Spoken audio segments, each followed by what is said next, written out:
Nick had to do an outfit change this morning. You guys have to ask him about it. Oh, don't worry. We'll see. We're going to pull it up on the cameras. It sounds like it was pretty epic. So I'm going to do 2 picks this morning. Not breaking the rules, not doing what David did, breaking the rules. Got one covering the service department at the Chrysler store, one just as oversight on the entire dealership. So started the service department over there first. Like always, difficult choices. There's lots of people that are doing a lot of great things in the service department across the street. One person that's really stood out to me is Jeff Bechtel. Jeff has a very positive attitude, always looking to find solutions, always looking to get things figured out, always saying, yeah, let's get it in here, let's see what we can do. Obviously, he came from General Motors store, very, very highly trained in GM. As much as vehicles can be similar, they can also be very different. And I can give Jeff just about anything, especially if it's electrical. And he has no problem with tackling it and trying to figure it out.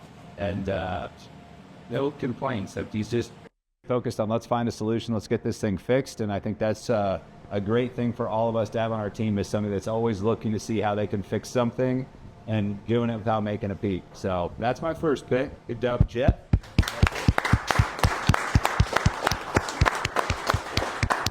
Second pick, this is another one that it's funny. Sometimes I feel like you have to go searching for your picks, because if people do a really good job, you don't hear from them as much, right? If things are running very good and there's not a lot of questions, they've got things figured out.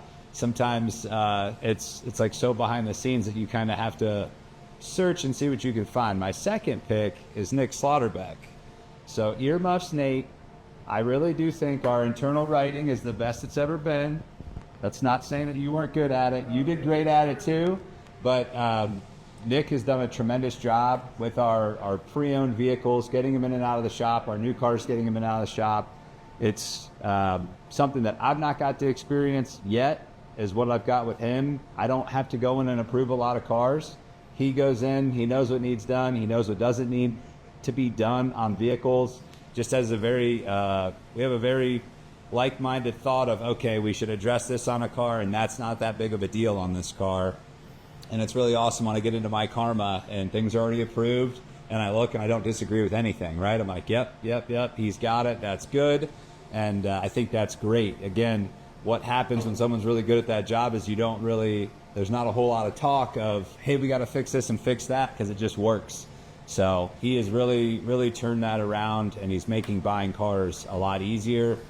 We've been changing some processes so that we can get even more vehicles in there. I think I heard that the Chevy store's got a 300,000 mile used car for sale. Oh yeah. Oh yeah. Right? Somebody's going to buy that car. I think the tech Zach told me that thing was actually pretty nice for 300,000 miles. But it takes a really good internal writer to make sure that we're looking at those right. And obviously how you look at a 300,000 mile car has got to be a little different than how you look at a 30,000 mile car. But I think you've done a great job turning that around and making that a much more painless process than what I've experienced in the past. So great job, Nick. Great job, Jeff. Yeah. Thank you.